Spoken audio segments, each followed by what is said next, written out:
வணக்கம். இன்றைய பதிவு எனக்கு பிடிச்சிருந்தது. இதுவும் ஒரு இதில் நான் படித்தது தான். சாதாரணமாகவே நம்ம சாப்பிட்றோம் இல்லையா? சாப்பிட்ற தட்டை என்ன செய்கிறோம்?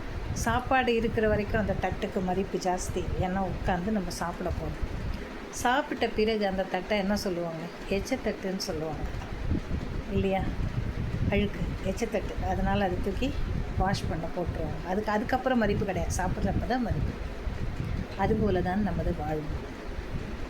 நம்மளால் எவ்வளவு பிரயோஜனம் இருக்கோ அந்த அளவுக்குத்தான் மனிதர்கள் நம்மை மதிப்பார்கள். தே வேல்யூ அஸ்.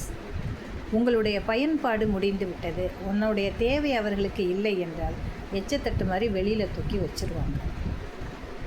புரியுதா? அதனால் நீங்கள் எப்பயுமே கவனமாக இருங்கள். மக்கள் நம்மை எதற்காக மதிப்பீடு செய்கிறார்கள், மதிப்பு கொடுக்கிறார்கள் என்பதில் நாம் தான் கவனமாக இருக்க வேண்டும்.